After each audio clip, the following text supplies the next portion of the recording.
Okay. All right. You know, some people get very defensive when you say that Black people built this country. I hear a mic. Somebody's got something on. And, you know, yes, other people contributed to this country, but Black people really mean it when they say, we built this country. Hit it, Ed.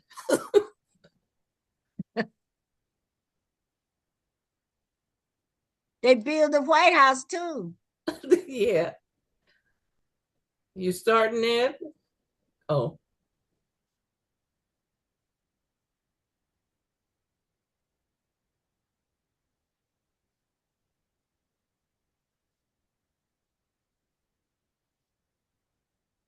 no sound.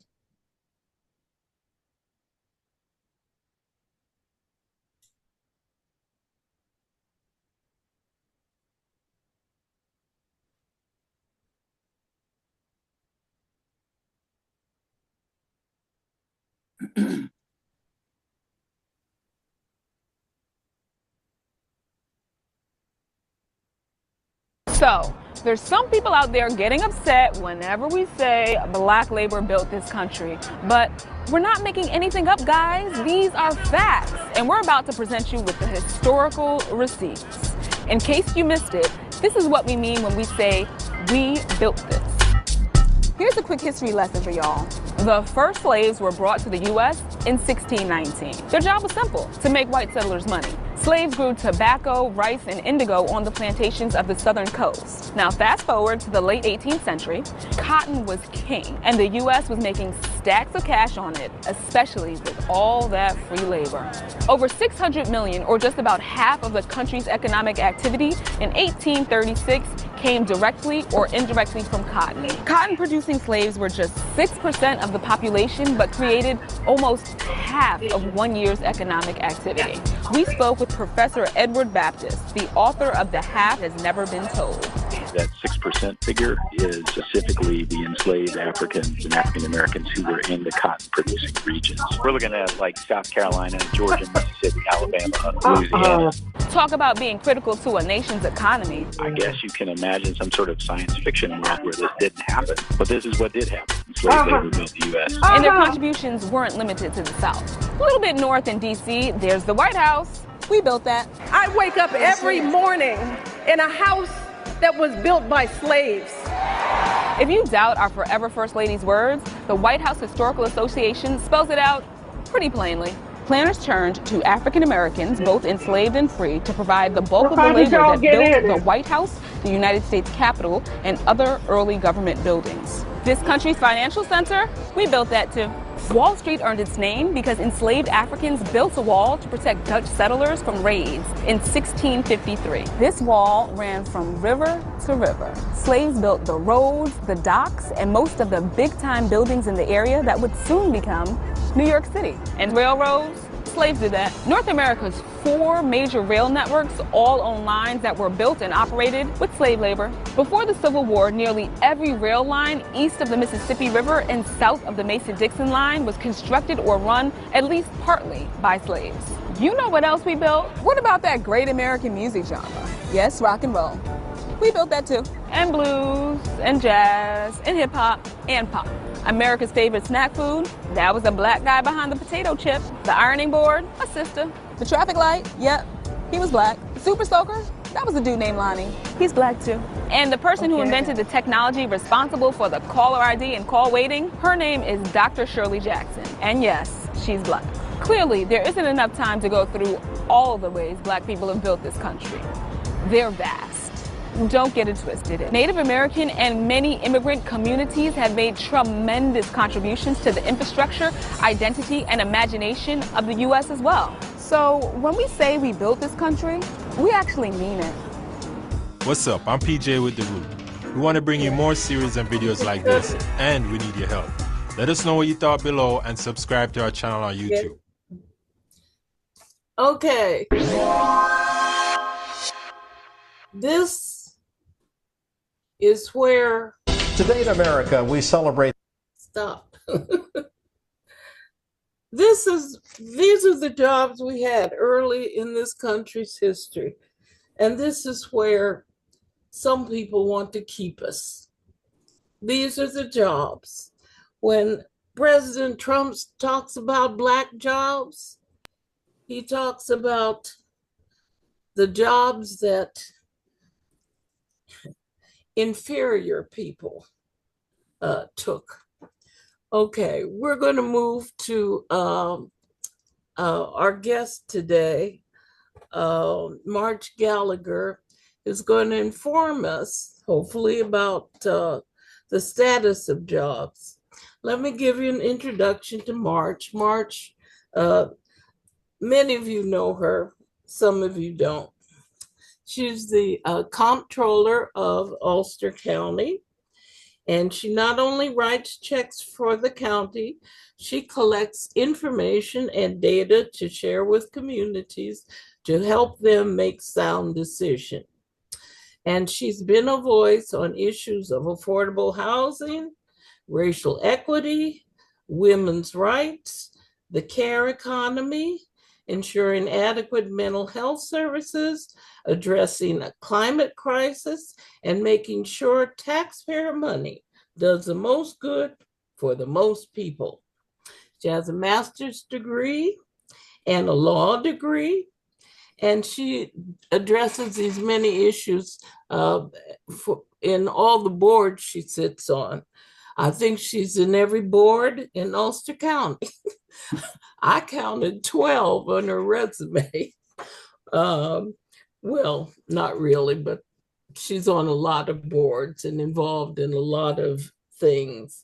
Let me introduce her to you, and she will share some facts with you about jobs. Okay, Marge, thank you for coming. Thank you so much for having me. It is an honor to be here, and I'm really pleased to be able to share some numbers with you guys. I actually only serve on one board right now. Jamie was looking at my past resume where I had served in the past, but because the comptroller is supposed to be independent, I have the ability to audit many of the boards that are Ulster County related now. So to maintain my independence, I don't serve. I do serve on something called the Farm and Food Growth Fund, which is a funding entity that gives grants and loans to farm businesses in sort of a regional area of New York State. But it's my pleasure to be here, and I feel a lot of weight because this is a really critical time for our country, and especially for Black people and people of color. You know, some of you know me personally, and many of you may not know my personal history, but I have Black siblings. I was raised in a biracial family. And that's one of the reasons why when I became comptroller, I wanted to take a look at the racial equity of Black Ulster County residents. My siblings don't live here. They live in other states. But I thought it was an important thing to look at the numbers on. And I did put a link to that report in the chat so you guys can find it, and to our website in general. And if you don't mind, I'd like to share, I have a PowerPoint to share some data, and I would love to be able to share that with you guys today, if that's okay. I'm happy to be interrupted at any time, but I do feel like it helps if I can show you the data. So I'm going to share my screen if that's okay. Sure. Okay, great. And here we go.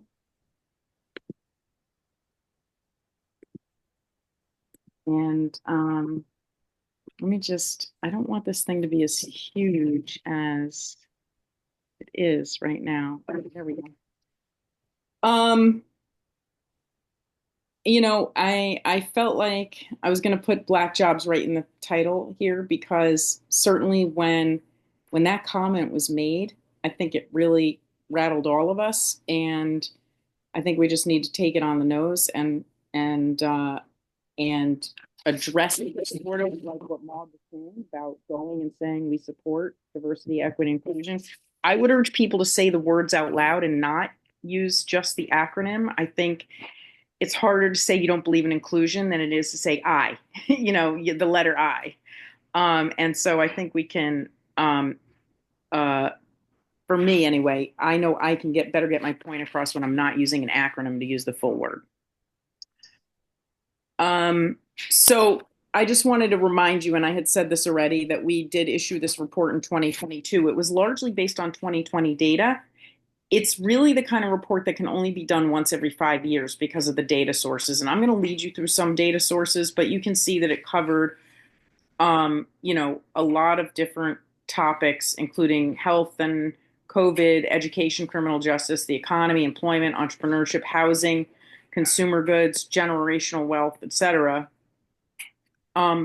The scary part as I go through some of the numbers, and I'm not going to cover all those topics, I'm really just going to focus on jobs right now. But the scary thing is that a lot of the data we used is federal data. And some of the data that was state data, like the health data, New York State stopped producing a health equity report. And I don't know why that is. I think that's something that we should all be speaking to our elected representatives in state government. It was a very, very, very incredibly useful report that was done every 5 years, and it has not been done since COVID. And that really means that, like, in areas like heart disease and cancers, we're not getting the real data summarized for New York State that we were.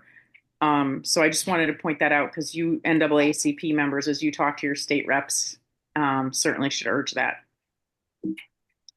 So let me. This is a chart of unemployment, and I think it's very interesting. It's 2023 was the last report. Everybody keeps saying unemployment's down, unemployment's down. The top line here, the blue line, is Black unemployment. Black unemployment is higher than all the other, than white, than Hispanic or Asian unemployment here. And you can see these peaks. You can see the peak in the recession that happened in the 80s. You can see another peak in the Great Recession, sort of coming in, the 2011, 2012 time period, and you can see the peak in COVID. But if you actually compare, that last chart didn't have Native Americans on it. Native American unemployment is higher. This is 2023 averages for the year. You can see total is less than 4%. White is just below that. Black or African American unemployment is sort of hovering, just between 5 and 6%. And you can see American Indian unemployment is well over 6%. And, I think this also speaks to people who may not be in the traditional economy. It doesn't mean that they're not working. It's just not being captured.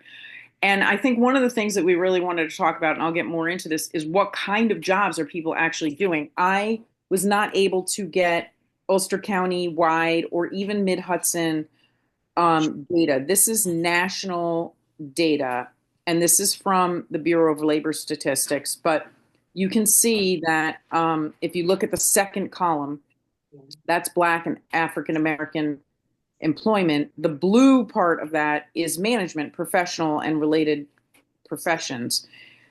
You can see that the African American, the Black, blue, the top blue, royal blue, is much smaller than the white column or it is in the Asian column. And you can see it's really made up for by people in the service sector, that's the light blue, or people in production, transportation, and material moving. I actually looked at, and I didn't include this slide, fatalities by race and work-related fatalities by race. And the Black numbers did not pop out. I cut it from the presentation. I'd be happy to share the data with anybody that is surprised by that. I kind of expected there to be a lot more risk. The people that, somebody's not on mute. The ethnicity that really did pop up as dangerous work was Latino, that they had a much higher than their more, a higher percentage of work-related fatalities compared to their population as a whole in the country.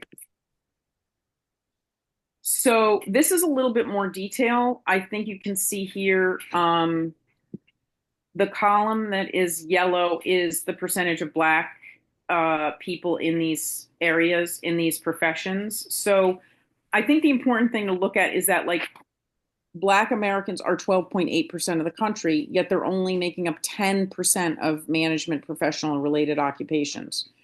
Black Americans are 12.8% of the total population that is over 16, yet they're providing 17.6% of the staffing in service populations. Okay, and again, 17% in production and material moving occupations, transportation. Not so in natural resources or construction. It's actually below, it's only 8%. So I found this to be very interesting. And you can also see Hispanic population, very overrepresented compared to their overall population for the country, very overrepresented in construction and maintenance. Mm-hmm. And if you combine both of those, black and brown, that's a lot of the country. It's a lot of people. Yeah. I went to look at earnings. I know this is a little bit hard to see. The first stack of columns is, and I will email this presentation to Gammy and Maud so you guys can have it. But the first set of bars is white. This is white folks. The blue bar is total people. The orange is men and the green is women. And I just want you to compare right now the blue bar here on the white chart to the blue bar of the black or African American chart. This is median weekly wages, $1,207 for whites. And let me just see what the year was on this again. 2024. This was the end of 2024. The black median wage was $1,040. That's about $980. I mean, I'm sorry, $200, about $200 per week. Okay, so if you look at what that is per month, you're getting close to $800 difference per month. That's a lot of money. And Asians are getting much higher wages, and that has to do with where they are in the professions. We saw that chart a few minutes ago about management professional, and I think those are the biggest paid titles, and that's why you're seeing that. And then switch to the Hispanic, $920 weekly, median weekly pay versus $1,040 for black. Yep. Again, we're getting, we're being shoved into certain categories, right, of profession. And it's probably starting at a very early age, right? When people are getting feedback from their teachers about what is appropriate for them and what is an opportunity for them. And so, I think, working with the school board, absolutely critical in keeping your eye on that ball, because we want kids to really feel like every opportunity is available for them. So I wanted to talk to you about Ulster County workforce. I'm actually tremendously surprised by this information. We looked at workforce in our racial equity report, and it was not pretty. The Ulster County actually has to file every other year, with the Federal Equal Employment Opportunity Commission, a summary of all of our job titles and what races, ages, and genders people are in each of these categories. The scary thing is, you guys, that the 2023 report was filed. I don't know if this requirement will survive the Trump administration to report. I will definitely be reaching out to County Executive Metzger and to the Director of Personnel to say, let's collect it anyway for ourselves, for our own point. But I do not know. It would surprise me if the federal government continues to require this kind of reporting. And you guys, when data goes away, we are absolutely blind. I am really, really concerned, not just about race and equity data, but about health data, about, atmospheric science data, about, so many different types of data. Traffic accidents, airplanes, crop success, everything under the sun. So this employment data. But let me talk about this for a second. Because I sent, Gammy, was it you that I sent the EEOC report to, or it was I think you sent several of us copies of it. And I it, have it. yeah, so the thing about the report is there's a lot of zeros in the report. Like you look across the report because it's literally trying to capture every title, every grade, every race, every age, and what you see is just tons of zeros. But when you add them all together, this is where you come out. And Right. actually, Ulster County has had a significant change. It may not be as fast as we want, but it's moved since 2019. In 2019, 90.9% of all county employees were white. Mm. That has dropped to 82.5%. That's significant. I mean, to me, that is 8-point drop. And that has been made up for by increases in Black and African American employment, Hispanic employment, and what I find most interesting, I should have highlighted it, is the two or more races. Two or more people identifying as two or more races has gone from 0.6% of the county workforce to 4.3% of the county workforce. That's huge. So I have some thoughts about that. I think that people were not used to answering yes to that question, that they may be two races. And I think that there was less encouragement for people to answer that way. So I think that that's made a big difference where there's more people identifying in that way. I was surprised. Honestly, you guys, when I put these numbers together, I was like ready for it to show nothing. I was like, okay, here we go. I'm going to summarize these and it's going to show a whole lot of Zippo. And then the numbers came back and I was like, oh my gosh. So I get that it's still not enough, right? I mean, I didn't put up here that the Black Ulster County residents I think it's about 11% of the population. So we're still way behind where we need to be. But we've seen improvements. So, and I think that what I didn't do here, and I'd be happy to share the latest EEOC report with anybody who's interested, is that we really do not, I do not believe that we have a lot of Black Ulster County employees in management professional roles. Okay. Right. I look across the finance department, not that many Black people, just as an example. My office, no Black auditors.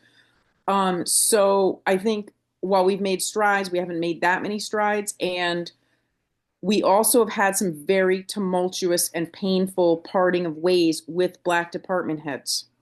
And in our last year's risk assessment, my office identified that as a risk to Ulster County.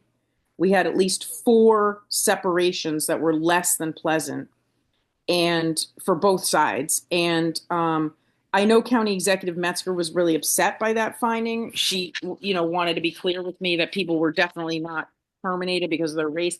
And I wasn't even just looking at terminations. I was looking at situations where people had left as well. But I think that that's a problem. I think that Ulster County is a very challenging place to work for Black Ulster County residents and all people of color.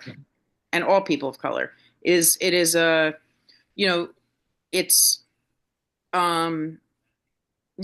think that Jen has tried to make this a priority by appointing Essie Lewis as the Director of Diversity, Equity, and Inclusion. But I can tell you that the person of color who works in my office has never had any outreach by that position. And in fact, has rode the elevator multiple times and no words exchanged. So I think that, that there's been effort to sort of work in the community, but internally, I still think it's a very challenging place to work. Yeah. And this kind of goes back because I think I first met Rashida Tyler when she was working in the executive's office, and it was a very, she had that experience as well. I don't want to speak for her, but just, a lot of times you can say that you want to be a diverse culture, right? And you want to bring people from different backgrounds in. But my question is, how easy are you making it for people to stay there? And how much are you contributing to what will be their ultimate success in those positions? So, anyway, so this is to say, I think while we've made great strides, we need to make better strides in, all the titles across the county. So, let's see.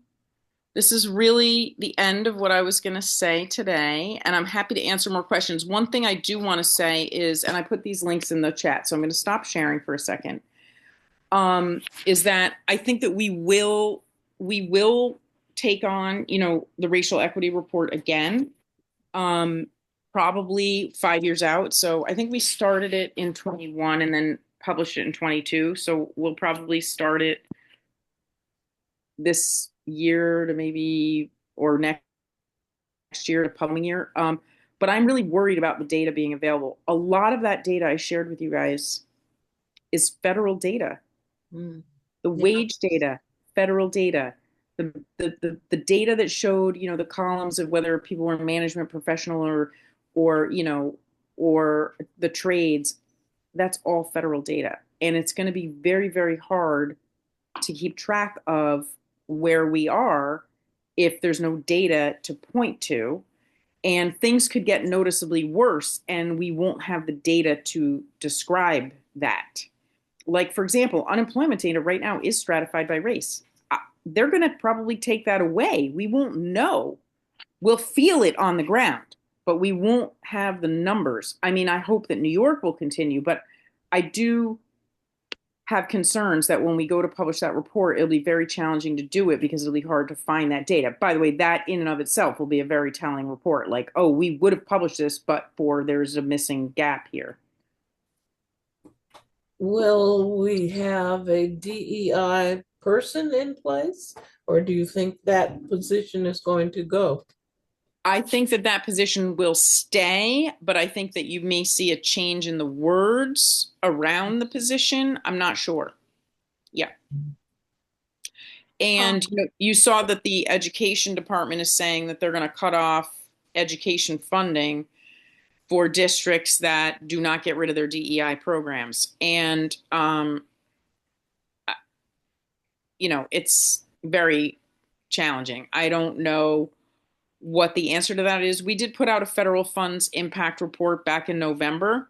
I've had a number of school districts reach out to me, and we had calculated around $50 million to all the school districts combined in Ulster County from federal funds.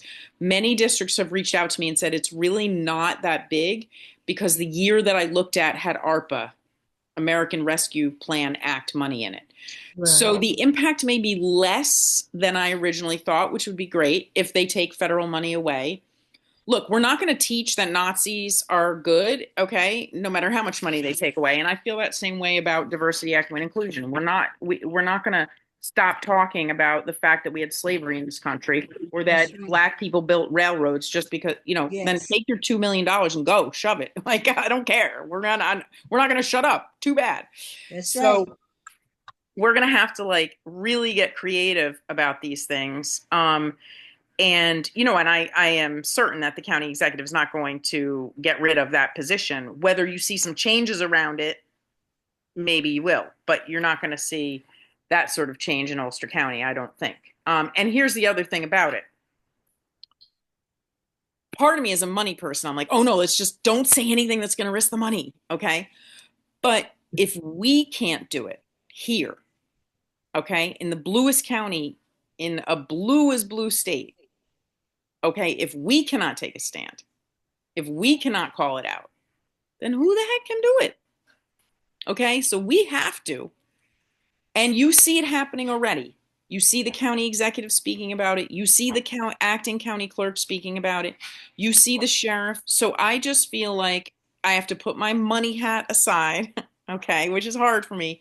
But to say, if Ulster County cannot make that stand, then it's going to be very hard for any other county in any other state to make that stand. So, I think we have to be ready that there's going to be some pain associated with it, but it doesn't mean that we just shut up or roll over.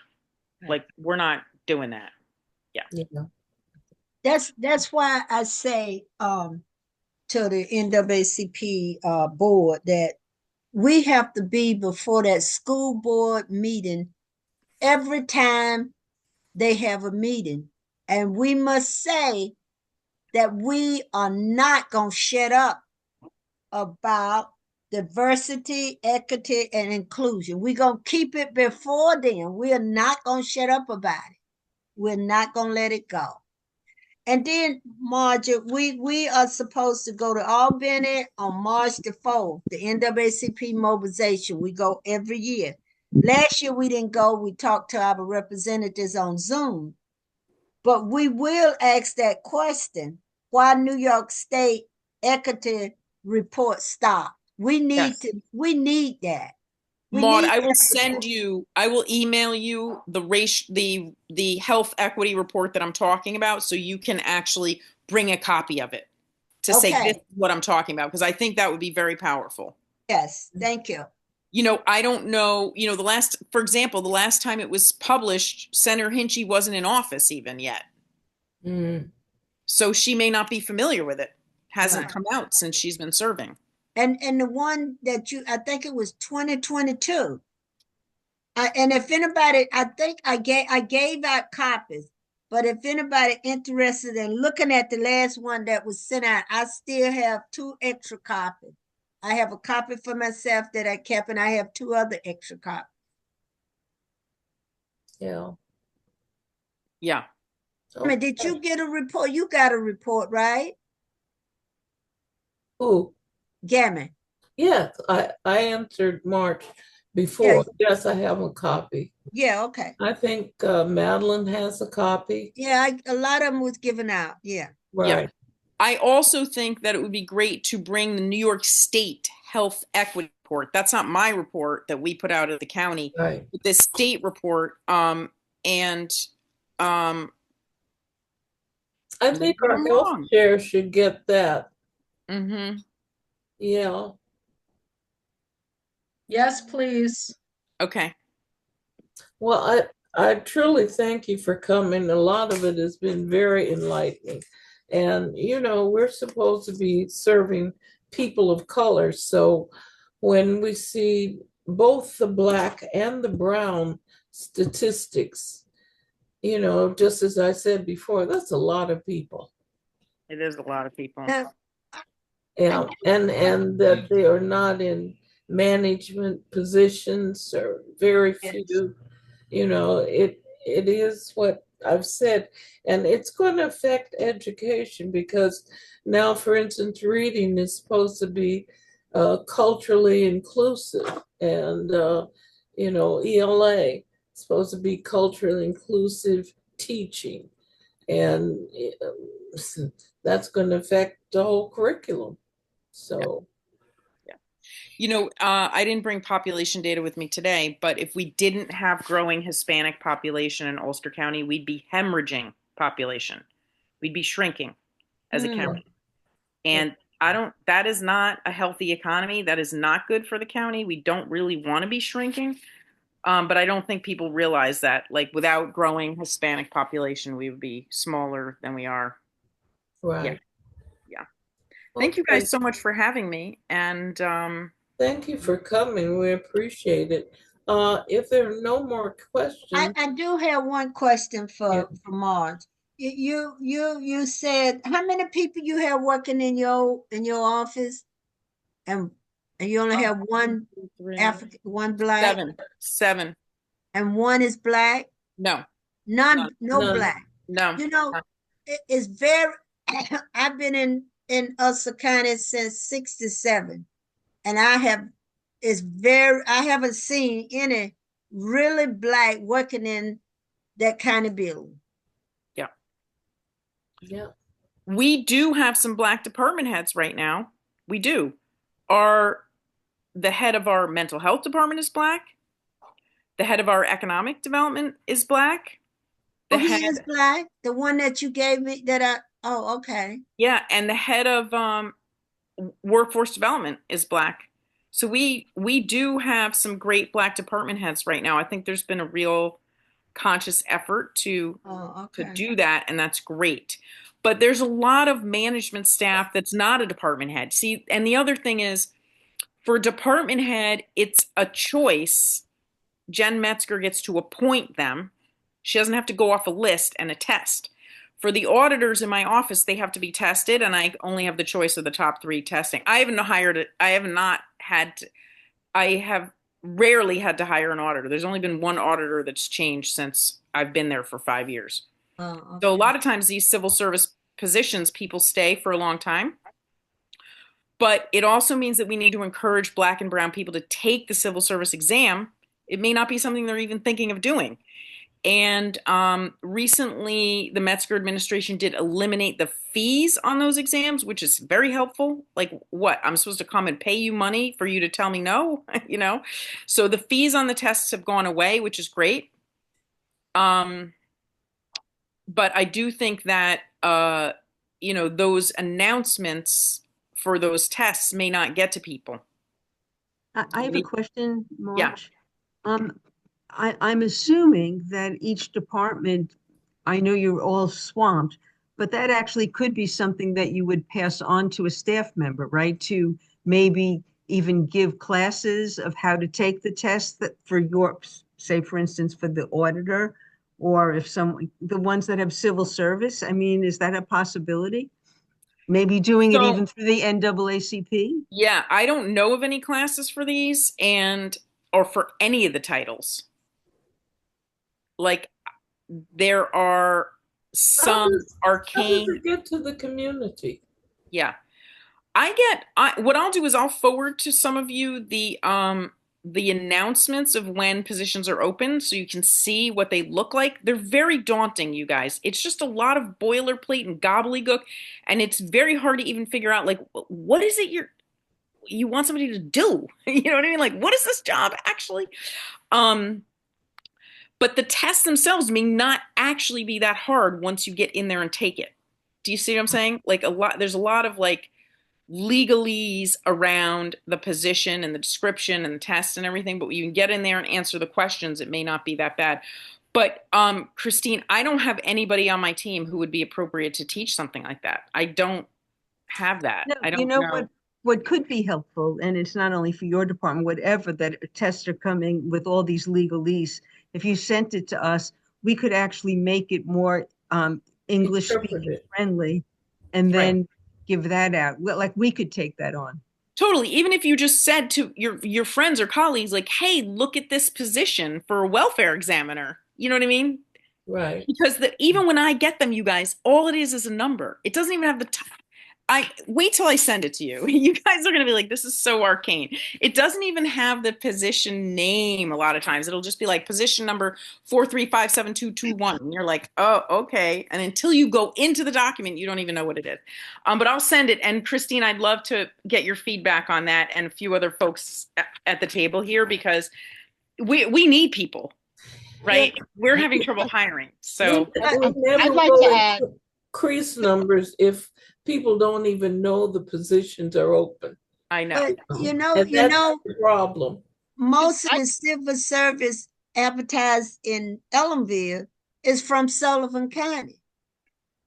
If you go in the town hall building, you see the civil service advertised, but they're from Sullivan County. And I never understood why Sullivan County is connected with Ellenville, and we're in Ulster County. Somebody must come and post them.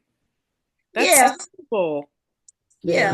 And actually, to Maud's statement, the Ellenville School District uses Sullivan County Civil Service. That's right. They do. Their listing platform. So when I applied to the school, it was through Sullivan County Civil Service. I had to take the exam through Sullivan County. Is that the mayor? Yes. Yeah. See, they come through Sullivan County. Yep. Yeah. I am blown away. All right, I'm going to forward this email right now. This is 9 positions, and I'm going to send it. Can I interject, please? Can you all hear me? Hello? Yes. I just wanted to add. Can you open it up so everybody can be seen? Yeah. I wanted to add, when you were talking about positions, I do have a master's in human resource development management. So when it comes to positions, I don't mind offering my expertise with descriptions and what it's supposed to be. I just wanted to interject that. I'm very well versed with that. Thank you, Imogene. Okay. You're welcome. All right, we have to move on. But once again, I want to thank you, March. I really enjoyed that. It was elucidating. Yes, it was. Thank you guys for having me.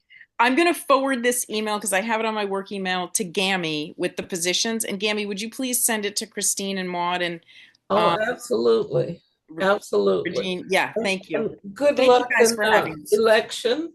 We wish you good luck. Thank you. More than that. Right. Thank you so much, March. Okay. Now Deborah has something she'd like to share. Deborah, are you there? Yes, I'm here. I'm reading, let's see. Dozens of Black people across the country had received text messages saying they had been selected to pick cotton at the nearest plantation. And on Wednesday morning, a Monet Miller, a publicist from Atlanta, received a message, and it read, "Greetings, Monique. You have been selected to pick cotton at the nearest plantation.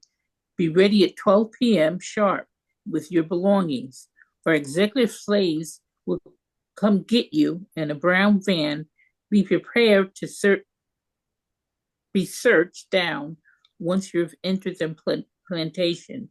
You are in Plantation Group S." Okay. Now, will you explain, Gammy, so everybody understand why Deborah read that? I wanted Deborah to read that because that's how some people still see us. It's not just prejudice. It's, putting down one group to elevate another. But we all know they can't be elevated by putting somebody else down. But that's the way to separate what they think of as inferior and superior. They want the country to see you, picking cotton, doing all of those menial jobs. That's who you are.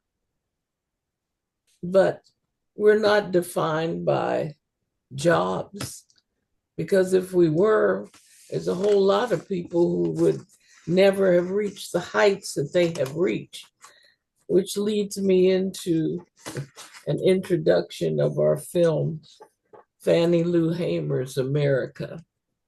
Now, a lot of people don't know about Fannie Lou. I like the name because my nickname is Gammy Lou.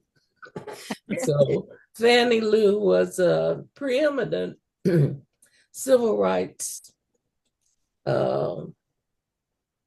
worker and speaker and whatever.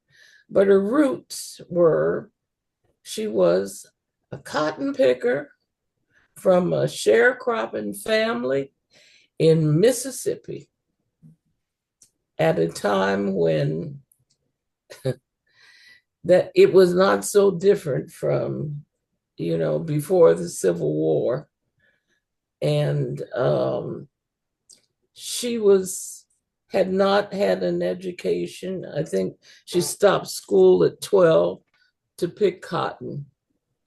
And she was ignorant of the world, ignorant of what she could do, ignorant of what she could be. But I wanted people to see this film, to see what one person did to elevate herself from her roots into what she became. She wasn't just her job. She was an individual that elevated herself. And I just like everybody to get introduced to Fannie Lou. We have a lot of people that, especially young people, who know Martin Luther King and Rosa Parks, maybe Sojourner, maybe Tubman, but I'm not so sure about that. But there's a lot of people, especially the women, you never really hear about them. So I'm cutting it short, but let's go into the movie, okay, Ed?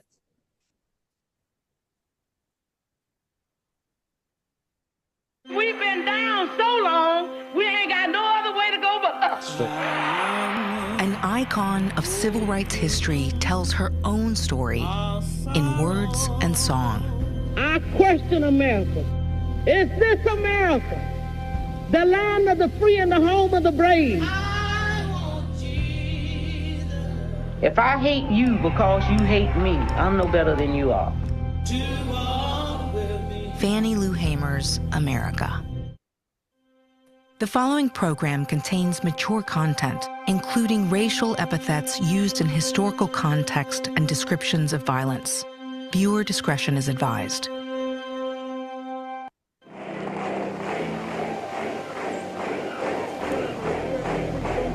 The whole world is watching us today. I am old pilgrim of sorrow. We are tired of a lot of things. We are sick and tired of being sick and tired. I feel better than I felt in a long time. Cause all of these people here, we got to do something. And we've been down so long, we ain't got no other way to go but up.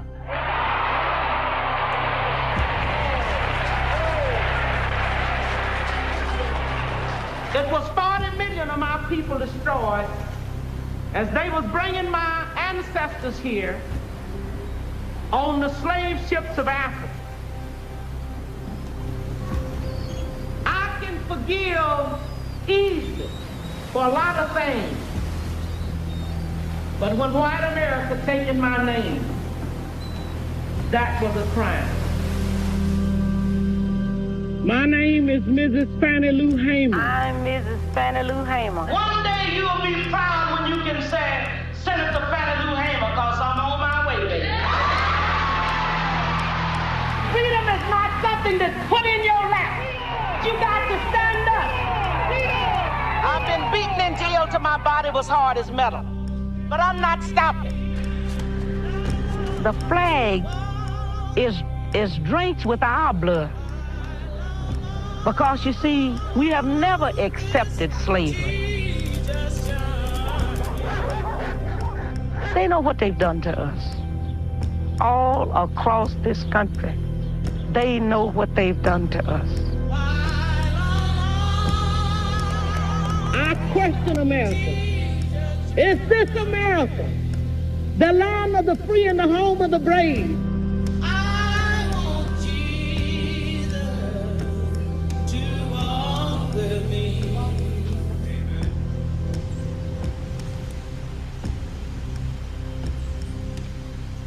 When and where were you born? I was born 1917 in Montgomery County, October 6th. You born on plantation? I guess I was. You know the name of the plantation? No, I don't. I know my parents moved from Montgomery County when I was 2 years old, and they moved to Sunflower County. Going to the plantation then? Yes, my parents moved on a plantation. When I was 2, they moved with a landowner about 4 miles and a half from here, Mr. W. Brandon's plantation. And that's where my father and my mother worked as sharecroppers for quite a long time.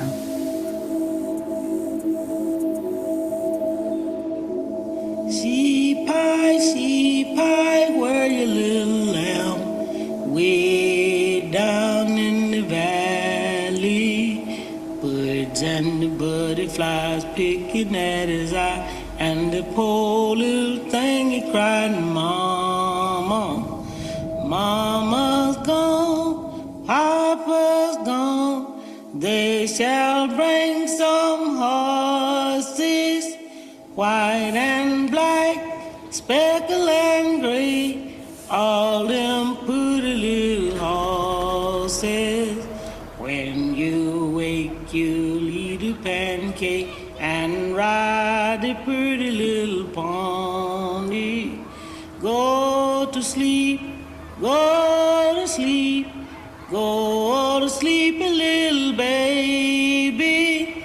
Mama run away, Papa wouldn't stay, left nobody but the baby. Go to sleep. We are tired, we are sick and tired of children suffering from malnutrition, people dying. The clothes 2/3 of the people have on here now is clothes was been sent to them. We are tired of that. We are tired of a lot of things. We are tired of working for $3 measly a day, going home and being too tired to cook what little we did have. Because we have been hungry. We have been taught to have dignity and respect.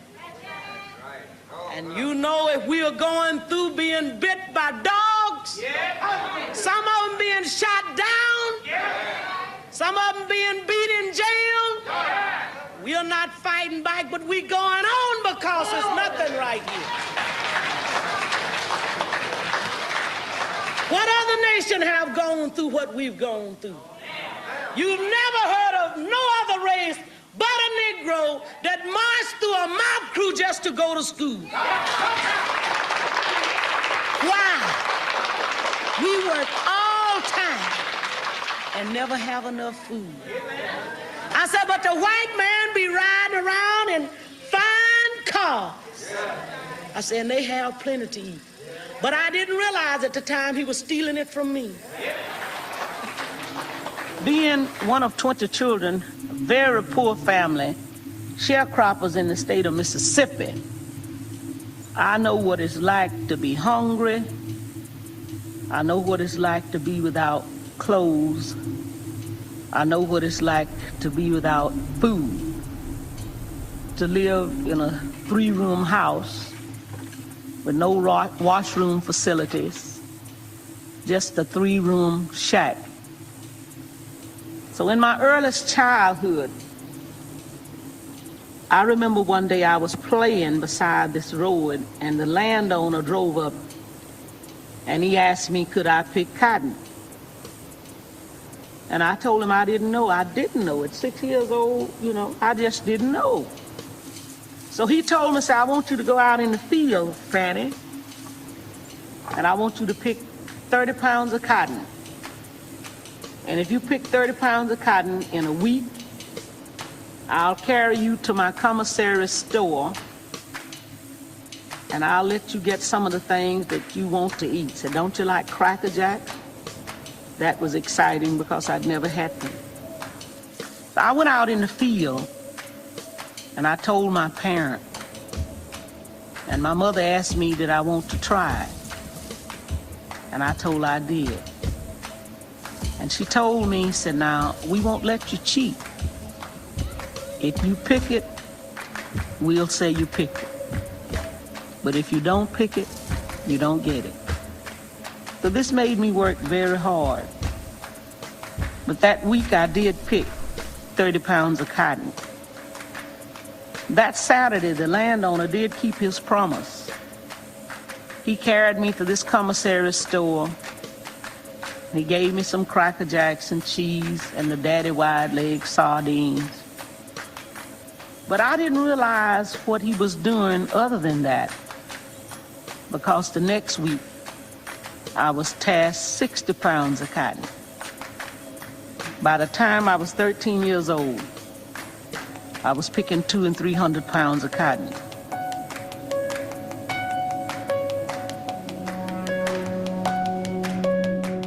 I am 17 years old. I pick 300 pounds of cotton a day.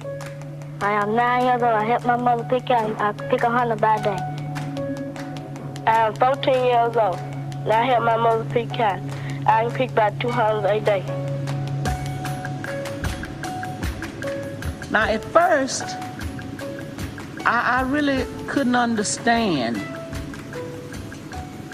what it was that made us never have enough food. We worked all the time, but we never had enough to eat. We never had a chance to go to school. So my first reaction to my parent, especially to my mother, was to raise the question to her and ask her, how come we wasn't white? Now that was my first really being told off and read off at the same time. Because my mother told me, said, child, you don't understand what I'm saying now, but as you get older, you'll understand. There's nothing wrong with you being black.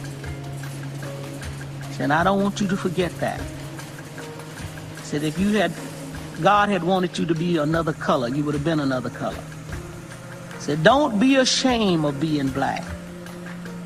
And respect yourself as a child.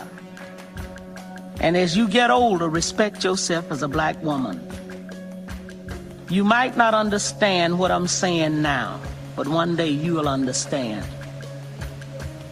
Then finally my mother bought me the first black doll I had ever seen. But the only doll that she ever bought me was a black doll.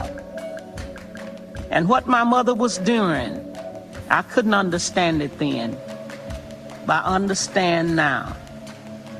She was at that time teaching me to respect myself. My mother's mother had 23 children, 20 boys and 3 girls. She was a slave. And we know, as well as you know, that this country was built on the blood and the sweat of black people. And all we are saying to you today, now what you have done in the past, you've done that. But we can't let you get away with just trying to wipe us out as human beings.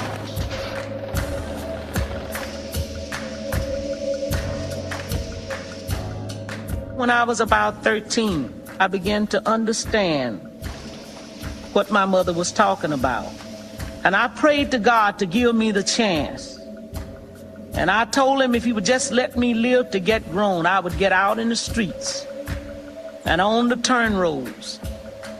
And I would devote my life for seeing that things would be different for any poor person in the state of Mississippi. We have always been taught that we had to suffer as Christ suffered. But I think in terms of what David had to do, David was a shepherd boy, but it did come in a time in his life he had to slay Goliath. Jump down, turn around, pick a bale of cotton. Jump down, turn around, pick a bale of day. Oh Lord, I'll pick a bale of cotton. Oh Lord, pick a bale of day. Jump down, turn around and pick a bale of cotton. Jump down, turn around and pick a bale of day. Jump down, turn around and pick a bale of cotton. Jump down, turn around and pick a bale of day. Oh Lord, pick a bale of cotton. Oh Lord, pick a bale of day. So in 1962, the Student Nonviolent Coordinating Committee came into Rooseville. That Monday night, I went over here, right around the corner here, to this church, William Chapel. And the pastor announced at the end of service that there would be a mass meeting that night, that Monday night. My husband drove me from out in the rural area where I had been working to the church. And when we got there, Bob Moses, Lance Guillot, Reggie Robinson, James Bevel, Jim Foreman from SNCC got up and explained how it was our constitutional right to register and vote, and how it could change, you know, the different laws. Like if we didn't want a law in the town or what was going on, we could vote them out. So that, I thought it was the most remarkable thing that could happen in the state of Mississippi.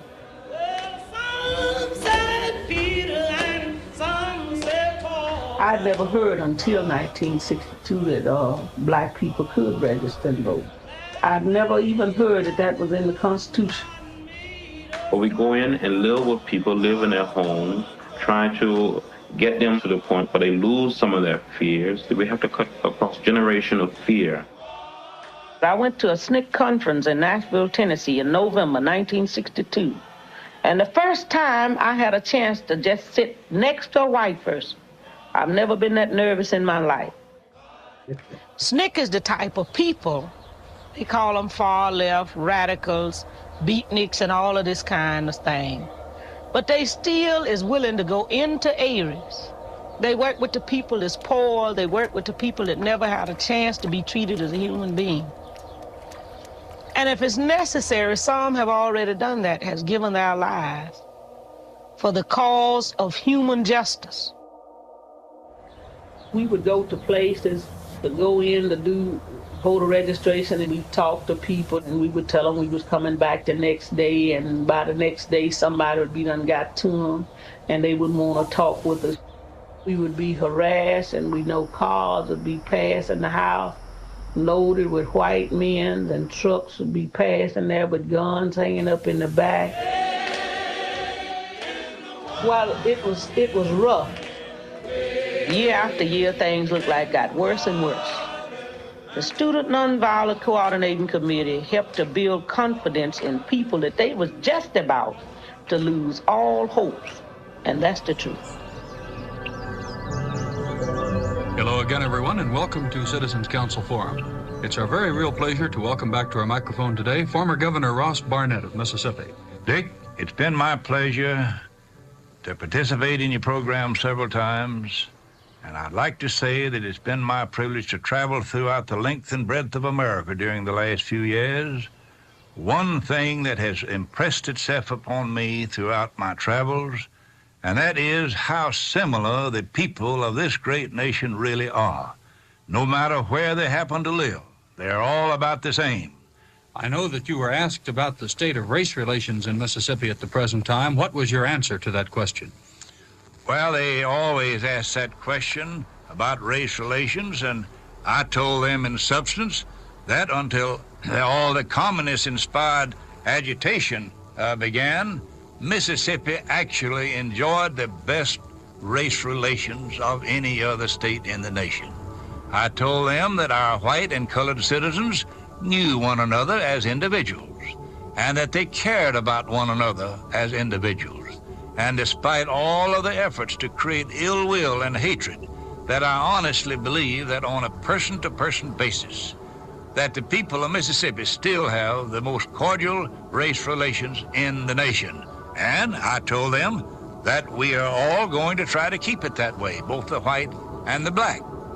I told them that our voting qualification laws are sound, and they are, that they have been upheld by the federal courts time and time again, and there's no question about that.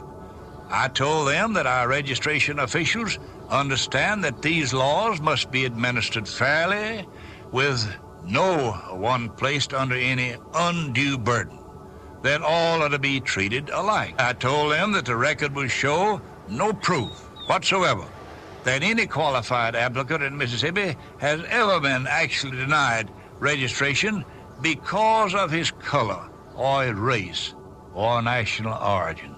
But whatever mistakes have been made, or if any have been made, probably were errors of judgment by part-time registrars. To put it in simple language, it is not that some qualified have been denied the right to vote. It is probably a matter of some perhaps unqualified white applicants who have been registered to vote.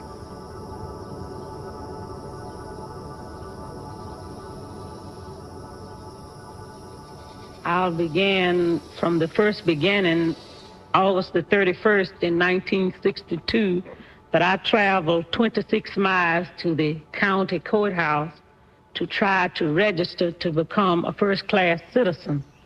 I was met by my children when I returned from the courthouse, and my girl and my husband's cousin told me that this man that we had worked for was raising a lot of Cain, And about that time, the man walked up, Mr. Marlowe, and he said, "Is Fannie Lou back yet?" So my husband said, "She is." I walked out of the house at this time. He said, "Fannie Lou said, you've been to the courthouse to try to register, and we are not ready for this in Mississippi." I said, "Well, I didn't register for you. I tried to register for myself." He said, "We are not going to have this in Mississippi, and you will have to go down and withdraw." And he said, "I'm looking for your answer, yay or nay." So I just looked. And he said, "I'll give you to in the morning." And said, "If you don't go down and withdraw, you will have to leave. And if you do go down and withdraw, it's on the how I feel. You still might have to go." So I left that same night. 10 days later, on the 10th of September, 16 bullets was fired into the home of Mr. and Mrs. Robert Tucker, the people that I had gone to live with. I don't find that there is any great deal of intimidation. I'm sure that there is some intimidation, and I'm sure that that intimidation does exist in every state of the American Union. My name is Charles McLaurin. I worked in voter registration in Sunflower County. On January 25th, 1963, I went to the mayor's office in Indianola, Mississippi. The purpose was to see if there were any laws on the book that forbidded voter registration activities in the city. The mayor jumped from his seat and said, "You black son of a bitch, don't you come in here arguing at me." I told him that we were there to do voter registration, and that if there were any laws that forbid it, to let me know. And he said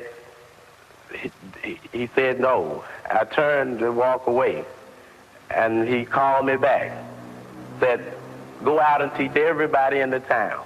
I don't care. But if you go into any churches, I will cut off the tax exemption." For instance, you had some 28 to 30,000 qualified in the state to participate in the last campaign for Congress, which took place just a few weeks ago. And of that 25 or 30,000 that could have participated, there were only about 4,500 votes that were cast. The trouble is that it's like the white man, was not interested. My name is Jesse Harris, and I participate in voter registration in Mississippi Delta. It was during 1962. I was arrested in Jackson for contempt of court and fined $100 fine and 30 days in Hinds County Farm. The first time I was beaten was in Hinds County on the elevator when officers asked me my name and where I'm from, and I told him I was from Jackson. And so he beat me and he hit me side the head in the back and things. The second time I was beaten on the Hinds County Farm because he asked me where I was from also, and I told him Jackson, and he said, "Are you one of those freedom riders?" And I told him I didn't know what it was, so he beat me. We are not going to tolerate any group from the outside of Mississippi or from the inside of Mississippi to take the law into their own hands. We are going to see to it that law and order is maintained, and maintained Mississippi style. If I hate you because you hate me, I'm no better than you are. And all we want to do is to make these people understand that we are human beings and we can work together in this country, and to have a democracy, that's what we're going to have to do. And I think about the turmoil and the things that's going on across the country, and it carries me a long way back. It carried me back to the early 60s when a young man living in a place called Liberty, Mississippi, his name was Herbert Lee. He had 9 children. He was shot down by a state representative. It carries me back to 61, the time when Reverend Lee at Belzona was on his way home and was shot going in his driveway. It brings me up unto other people that have been killed. And it brings me then to 1963, when I was arrested in Winona, Mississippi. I had been to a voter registration workshop, they were just training and teaching us how to register, to pass the literacy test. And it was giving us enough training that we could tell other people, how to pass the literacy test. We finished the workshop, and then we got the Continental Trailway bus to come back to Mississippi. And we got to Winona, Mississippi, I would say about 10:30 that Sunday morning. And 4 people got off of the bus, to use the restaurant to get food, and 2 people got off to use the washroom while I was still on the bus. When I looked through the glass, I saw the people rush out, and I stepped off to see what had happened. And Miss Ponder told me that it was a state highway patrolman and a chief of police on the inside, and began to tap them on the shoulders with billy clubs and ordered them to get out. And I said, well, this is Mississippi. I saw them when they began to put the 5 people, what was, off the bus, began to put them in the highway patrolman's car. And she said, get back on the bus, Miss Hamer. And then I heard somebody scream from the car that she was in and said, get that one there. And then a white man stepped out of a car and told me I was under arrest. And when he opened the door and I went to get in the car, he kicked me. And they carried me on down to the county jail. Then when I walked in with the 2 white men that had carried me down, and they cursed me all the way down, they would ask me questions, and when I would try to answer, they would tell me to hush. And I was put in a cell with Miss Yvesta Simpson. And after I was put in this cell, I could just hear some horrible screams, and I would hear somebody when they say, can't you say yes, sir, nigger? Can't you say yes, sir? And they would call her names that I wouldn't want to go on tape. And she said, yes, I can say yes, sir. So I said. And she said, I don't know you well enough. And I would hear when she would hit the floor again. And finally, she began to pray. And she asked God to have mercy on these people because they didn't know what they was doing.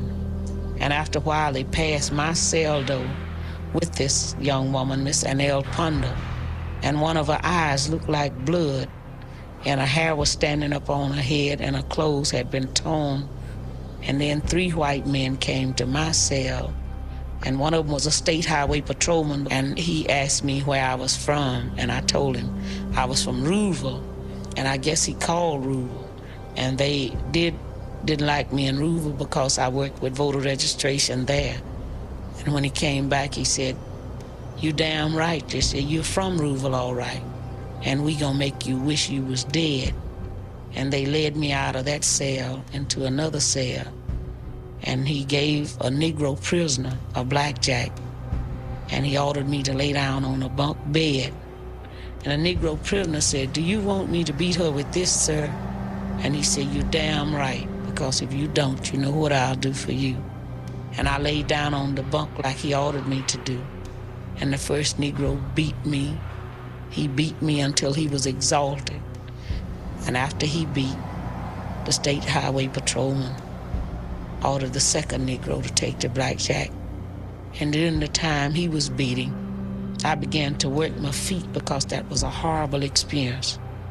And the state highway patrolman ordered the first Negro that had beat to sit on my feet while the second one beat. And I just began to scream where I couldn't control it. And then the white man got up and began to beat me in my head. I have a blood clot now in the artery to the left eye and a permanent kidney injury on the right side from that beat.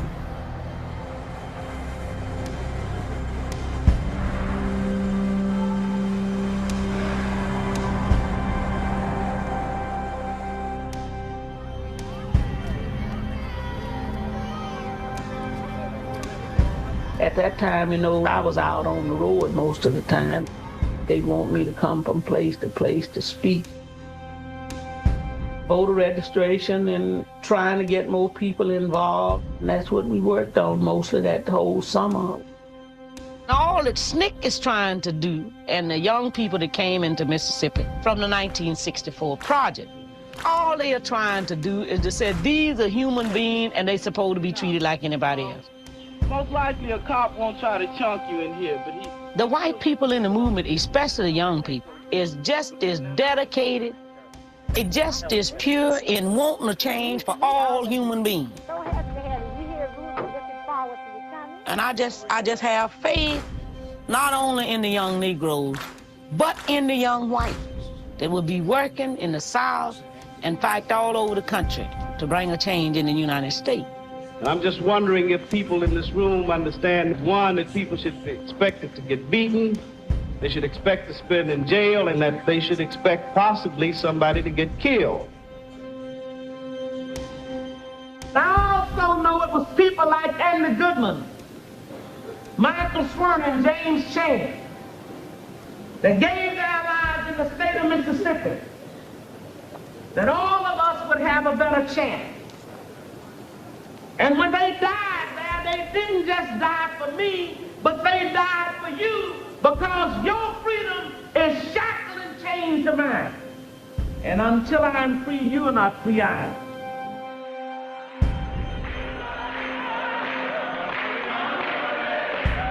We have organized into the Mississippi Freedom Democratic Party, encouraging every Negro and white who wants a stake in his political future to prove it by getting his name on a freedom registration book. The reason we have a Mississippi Freedom Democrat Party, we wasn't allowed to participate with the regular Democratic Party in Mississippi. When we went to visit the precinct meeting in Rooseville, it was 8 of us, 8 Negroes, and we went up to this polling place where they would hold precinct meetings, and they had this place closed. It was locked up. So we stood at the nearest place, which was right down by the steps on the lawn, and we held our own precinct meeting. We elected our chairman, our secretary, our delegates, and our alternates, and we passed a loyalty resolution, and we moved from the precinct level up to the state. Then on the 24th of April, 24th of April, 1964, the Mississippi Freedom Democrat Party was organized at the Masonic Temple in Jackson, Mississippi. The Mississippi Freedom Democratic Party is only beginning, and it is beginning on the basis that it believes that a political party should be open to all the people who wish to subscribe to its principles. That means it's open to even the son of the planter on whose plantation you work, if that son has reached the point that he's willing to subscribe to your principles. And there's some people in this room here that was in Atlantic City with us when the delegation went from Mississippi to challenge the seating of the regular delegation at that convention in Atlantic City. On Monday, the 1964 Democratic National Convention will open here in Atlantic City to nominate President Lyndon B. Johnson. We believe that we will be seated in this convention because it is right. When you tell the truth, you don't have anything to hide.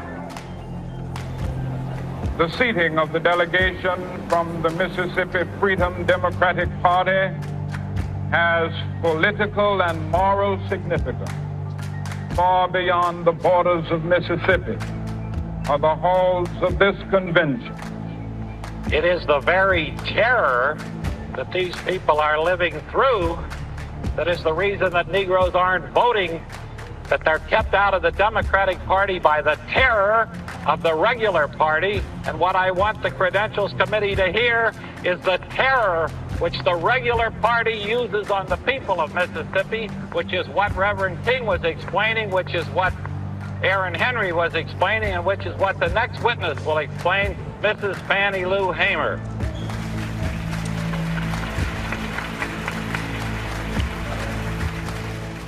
Mr. Chairman, and to the Credentials Committee, My name is Mrs. Fannie Lou Hamer, and I live at 626 East Lafayette Street, Rooseville, Mississippi. Sunflower County, the home of Senator James O. Eastland and Senator Stinney. All of this is on account of we want to register to become first-class citizens. And if the Freedom Democratic Party is not seated now, I question America. Is this America, the land of the free and the home of the brave, where we have to sleep with our telephones off of the hook because our lives be threatened daily, because we want to live as decent human beings in America? Thank you.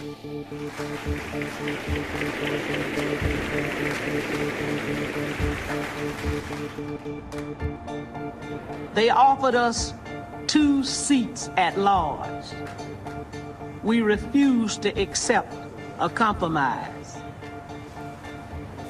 I told them in Atlantic City, if something's supposed to have been mine 100 years, don't offer me 2 of it today. No, don't give me a bite of what I supposed to have the whole thing 100 years. If you don't give me all of it, just keep the 2. Then 3 of us decided to run for Congress. Ms. Annie Devine, Victoria Gray, and myself. When we tried to get on the ballot, they refused to put our names on the ballot. But our names was put on a freedom ballot because we made our own ballot. And we didn't just write the black people's name on the ballot, we included the white people on the ballot. And I received 33,009 votes against my opponent's 49 votes. And I didn't say 49,000. So this made us, the 4th of January, 1965, come to Washington. We had made the challenge at the convention for the delegation. Then 1965, we were making the challenge for the 5 representative seat. Here they come, followers of the Mississippi Freedom Democratic Party. They've been here at the House of Representatives all day long. Morning. They are all now under arrest, charged with unlawful occupancy of a public building.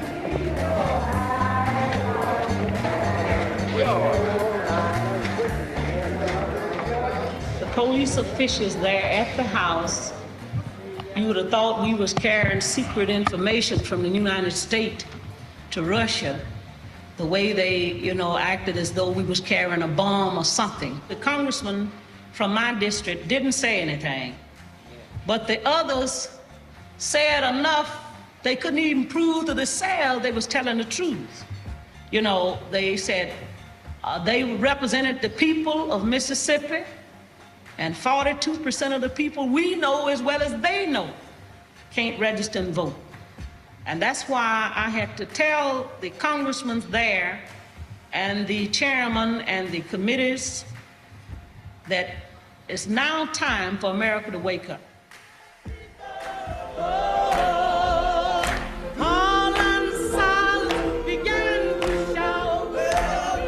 Mrs. Fannie Lou Hamer hails from Rooseville, Mississippi in Sunflower County, and she has a gift for earthy and vivid phrases and for stating her views without formality, cant, or hypocrisy. Mrs. Fannie Lou Hamer. Will you welcome, please, Mrs. Fannie Lou Hamer. Mrs. Fannie Lou Hamer, the spark plug of the Mississippi Freedom Party and a candidate for political office in her hometown. But all we was asking for was new and free elections to give all the people a chance to vote in Mississippi, that they could choose the people that was going to represent them and determine their destiny.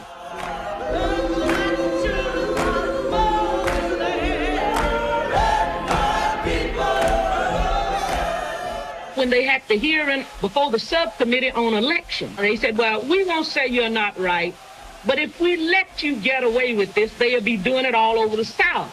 I said, well, if all over the South need it, throw them out. Congressman Adam Clayton Powell said, if you go on the floor today, you'll be the first Negro women in the history of the United States that have ever gone on the floor of Congress. And I said, you can get your pen and start writing because we're going to make history today. Because we want to see, I want to be on the floor of Congress when I watch another part of democracy go down the drain.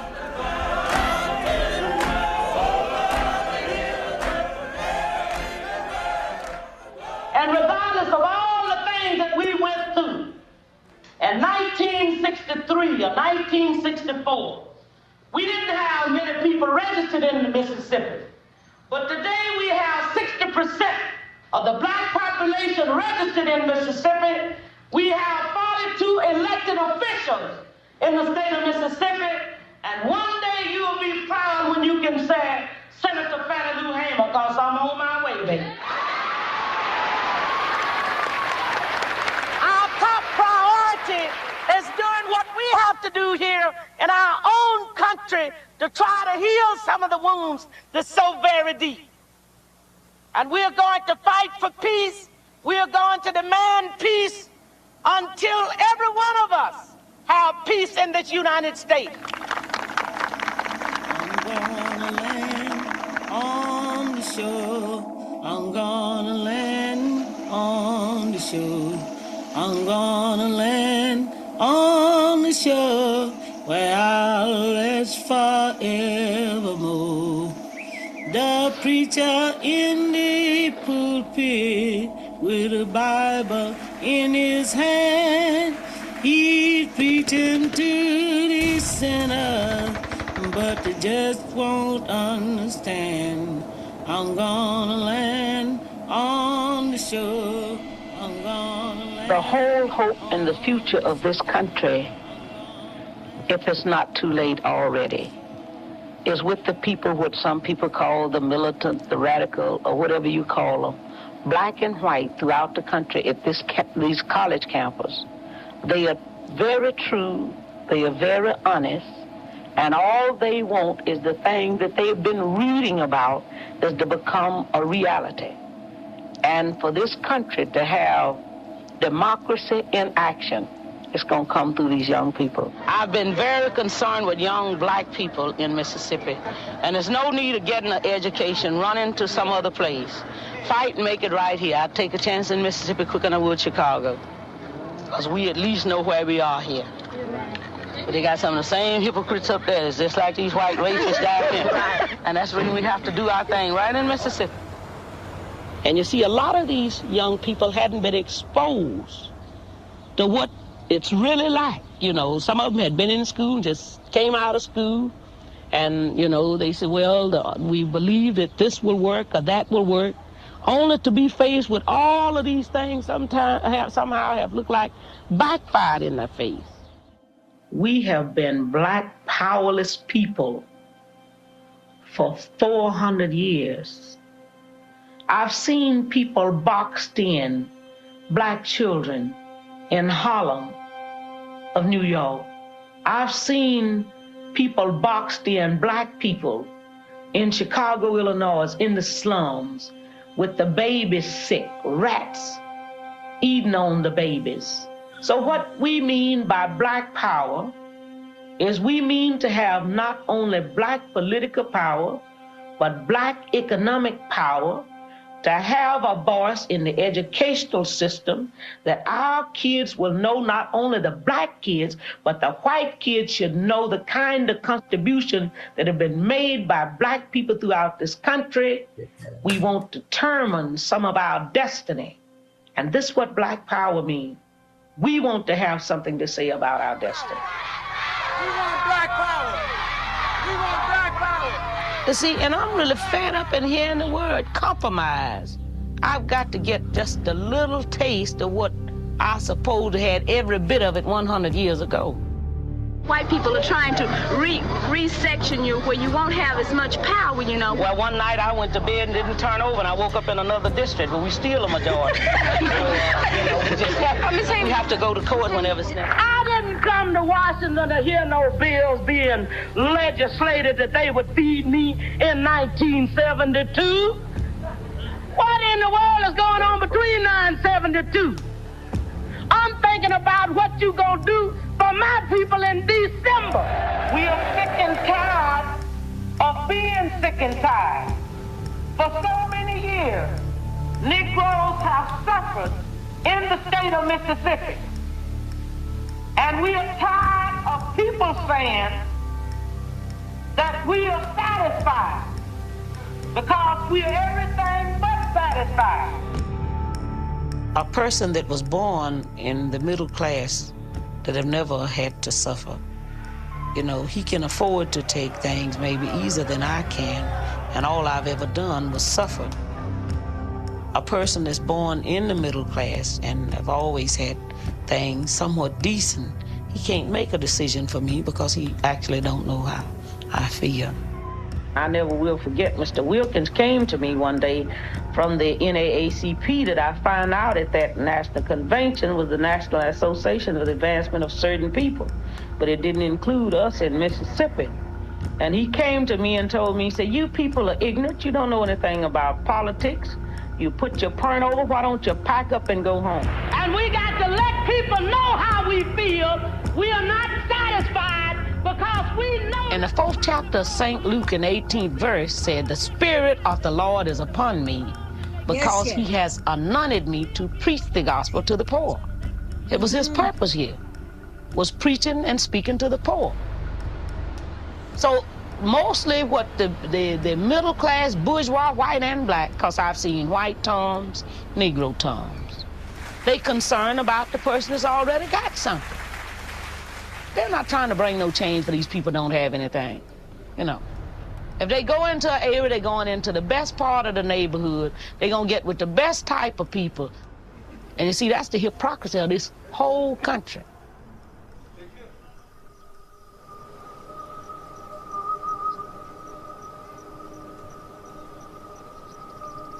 Mississippi is still a very rough place. You know, people is not just walking up like they used to do in the past, walking out, you know, shooting a man down or getting maybe 200 or 300 people carrying you out and lynching you, but it's in a most settled way. You know, they can let you starve to death, not give you jobs. These are some of the things that's happening right now in Mississippi. People in Mississippi are still hungry.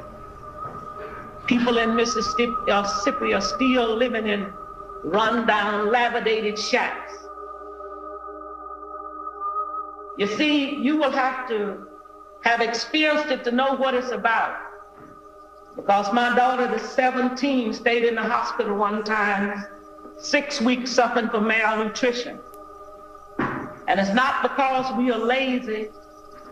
It's not because we hadn't worked hard, but it's because we've never been paid for our work. We're fighting for the rights of all human beings, and we're going about the thing in a very good way, because we know if you give us food, we can eat a few days. But if you give us the tools, we'll produce for ourselves. I just don't want people to have to give me and my people a welfare check. I want some land. We've been able to help a lot of people.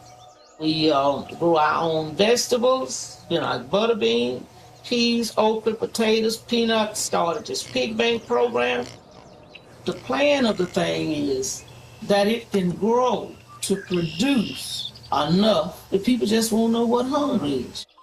Freedom Farms Cooperation is one of the best things that ever happened in Sunflower County. For the first time in our lives, we will have a chance to control some of our destiny. I don't be ashamed when somebody come here and I can go in the kitchen and fry some ham and open some soup and have some vegetables.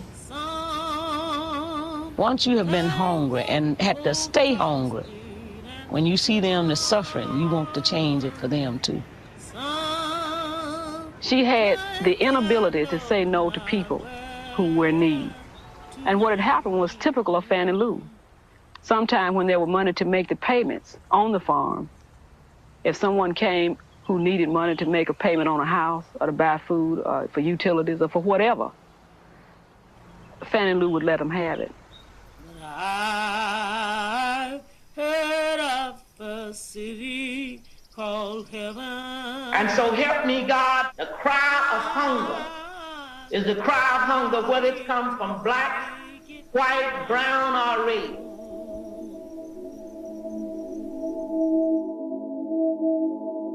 Today, I'm not ashamed of being black. I'm not ashamed of my history. That was 1962. Nobody knew that I exist. Nobody. And I hadn't heard of them either. And then one day, the 31st of August, I walked out off the plantation. And from that time up until now, I met a lot of people. I met a lot of great people, both blacks and white, people that we have walked together, talked together, we've cried together. It's been very interesting to me. There's some good people in this country. That's what gives me strength to keep going. Just like somewhere in Mississippi, whether he's afraid to speak out or not, somebody here is good. Some of these white people. And one day they'll speak out. And until that time, I have to fight until he gets the nerve to say, we're going to fight together. It's 8:30. You want to stop it now? Okay, so we got to go to the announcement.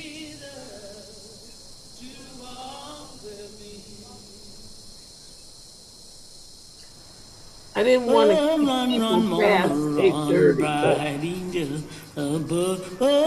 Run, run, bright angel above. If I just had your wing, bright angel above. If I just had your wing, bright angels above. I'd fly away to the kingdom, bright angel above. It'd fly away to the kingdom, bright angels above. Angel, lend me your wing, bright angels above. Angel, lend me your wing, bright angels above. Escape for your life, bright angel above. Escape for your life, bright angels above. If I just had your wing, bright angels above. If I just had your wing, bright angels above. I'd fly away to the kingdom, bright angel above. I'd fly away to the kingdom, bright angel. She knew life. She had lived it. She had experienced things that many of us could never think of facing. And yet, she could smile, she could shout, she could make other people happy, and she, if necessary, she could cuss them out. She wasn't afraid. Miss Hamer talked and told it like it was. And everybody found out how people was being treated here in this Delta land. Oliver Wendell Holmes once wrote that as life is action and passion, it is required of men and women to share the action and passion of their times at the risk of being judged not to have lived. By Holmes's standard, Mrs. Fannie Lou Hamer truly lived and leaves to us today an irrevocable legacy of service, of commitment, of sacrifice, and of love. It's hard for me to stand up and sing the national anthem. I stand up and I work my mouth, but I don't always come through with the verses. Oh, say, can you see by the dawn's early light what so proudly we hail? Because actually the land of the free and the home of the brave have meant the land of the tree and the home of the grave for so many of us. See, Mississippi is not actually Mississippi's problem. Mississippi is America's problem. Because if America wanted to do something about what has been going on in Mississippi, it could have stopped by now. You see, the flag is drenched with our blood. Because you see, so many of our ancestors was killed because we have never accepted slavery. We had to live on it, but we've never wanted it. So we know that this flag is drenched with our blood. So what the young people are saying now, give us a chance to be young men, respected as a man. As we know, this country was built on the black backs of black people across this country. And if we don't have it, you ain't gonna have it either, because we gonna tear it up. That's what they saying. And people ought to understand that.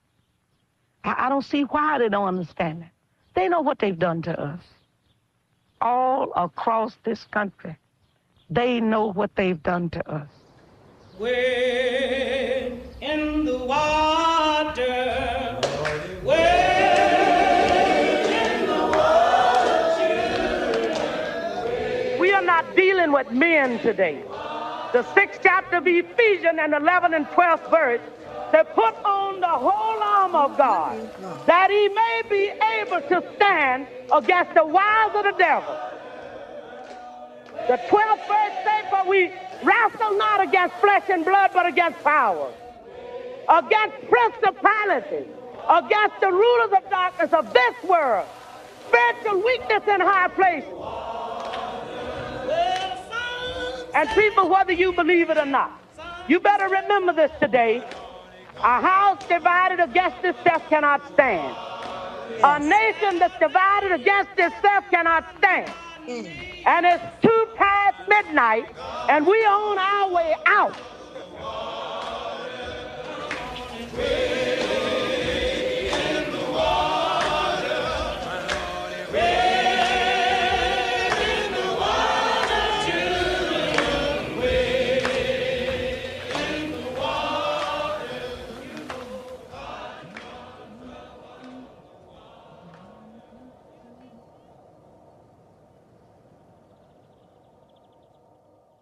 It's the light of mine. Okay. I'm gonna let it shine.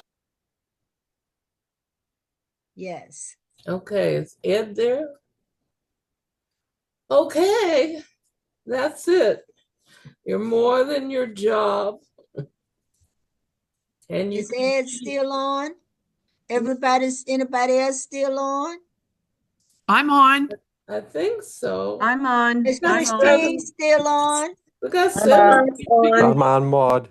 I'm We're still still here. on. Evan is still on. Thank you, Evan, for coming on. We're glad to have you. We hope you come on some more of our meetings. I will. This was very informative. It was really nice to join you all. Thanks for having me. Yes. Thank you. I have a quick comment. Yeah. I was really happy to see that so many people stayed with us for the film. Yes. And for those who haven't seen it yet, it's really worth, I'm sure it's available online. The documentary Freedom on My Mind, which is a longer documentary, which is really the full documentary of the Freedom Summer. And that's something that had a huge impact on me. I think I saw it when I was 19 years old. And it's focused really on the Freedom Summer initiative and the quiet, thoughtful leadership of Bob Moses and Fannie Lou Hamer. And it's such a powerful, really well constructed film. Mm-hmm. And I can say, raised in Georgia, I can relate to the cotton, but not the beating. I can relate to the cotton and the discrimination and the voting that we wasn't allowed. We, didn't have the right to vote. But I can relate to that, but not the beatings. Yeah. Well, I thank you all for coming. and joining us on Black Jobs. We Thank have you. some announcements. We have some announcements that we have to make before we end our meeting tonight. On March the 4th, the NAACP New York State Mobilization Day is in Albany, and all branches are to have representatives on March the 4th. We need a head count. We need to know how many people would like to go. We always have representatives from the Ellenville branch when we go to Albany. We have to set up an appointment with our representatives in Albany, with our State Senator Pete Overbrack, and our assembly person. And we have to be ready for questions to put to them. And we will be receiving our New York State legislative agenda probably this week or next week. We'll be receiving that agenda because we all will be on one accord. Our next membership public meeting will be March the 18th, and membership public meeting, and the Criminal Justice Committee will be presenting, and we need to hear from them next week of what they will be presenting, so it can get in the paper, in the community, on the TV, everywhere that it can be announced. Our next school board meeting, I said the 25th, but the next school board meeting is on Tuesday, March the 11th at 7:30 for the public. And we need to be there in numbers. We need to be at these Board of Education meetings, and we need to present every time we go. If we stand up and say the same thing, we need to be there. Our voices need to be heard at that school board meeting. Our International Women's Month celebration will be held on Saturday, March 22nd, and it will be held at the Ellenville Public Library Community Room. We will be honoring 3 women this year, and we already have appointed a chairperson and other people to work with the chairperson. So they need to be already on this International Women's Day, coming up with the program and invitation to send out to the community and around Ulster County. That's the announcements. Do anybody else have anything? Christine, did you get that text I sent you? Yes, I did. So I'll be talking to Cheryl. Okay. Okay, so you know who they are. Mm-hmm. Yes. Okay. Anybody got any comment before we go? I do. I want to say that, I do know Fannie Lou Hamer historically and so forth, but I learned something new that I always think I know things. And this was really an interesting thing, that she was the first civil rights leader to speak out against the Vietnam War. And that's the first time I ever heard that. Really impressive. She was a woman ahead of her time. Yes. Yes. As we always say that by Martin Luther King. Yeah. Mayor, do you have anything you'd like to say to us before we leave? Yes, I do. Sorry, I was muted. So just to everyone be aware, we have another board meeting this coming Monday. I always, and I think the board does too, appreciate that we have a really good turnout. So if you can come, I would encourage you to. One thing I'm hoping to have completed this upcoming board meeting is, and going forward, our virtual Zoom meeting. So if you can't come in person, that going forward, we'll have it available, hopefully live. If not, at least in the interim, it'll be available the next day on YouTube, and we'll post it on Facebook. But the goal is within the next 2 meetings to go live, and that happens at every single meeting because it's 2025, and I think the village can start to do live meetings so more people can see what's going on and, provide feedback. So that's it. Okay, thank you, Mayor, for coming on. Ed, Yes. I will be getting that information out to you and the other members that's on the legal redress committee, because we need to get to work on that. And you all will be coming together to what you will be presenting next month on criminal justice. I see Ann come on. I don't know how long she's been on, but I saw her name come up. Ann Sullivan. Yeah. I'm here. So, Ann, I had told Ed that the criminal justice need to get together and. Yep. I had emailed my contact at Communities Not Cages, and I realized he never got back to me. So tomorrow, if I'm not teaching, I will make it my business to call him and email and text him again. Okay, because we need to know who's going to present so we can put it in the community and around. Right, I heard. I've been on since about a little after 7. Oh, okay. So I heard the last part of March and then the film. I'm driving, but I got most of it. Oh, okay. Okay. And I'll be resending those complaints that we got. I'm just going to have to make copies and send them to you all because we need to get on that. Okay, you got one just recently from I got it today. I got it today out of the box. Yes. Perfect. Thank you. Yes. Okay. I move that the meeting be adjourned. 8:42 p.m. Okay. Can we get a second? Second. Oh, one more thing. I forgot. We need, although we on Zoom, we need to. I don't know if the secretary or the chairperson been sending out thank you notes for the people that come on and present on our meetings. So if they haven't done it lately, we need to do it. Okay. Okay. So everybody have a good night. All right. Good night, everyone. Thank you all for coming, and thank you, Ed. Take care.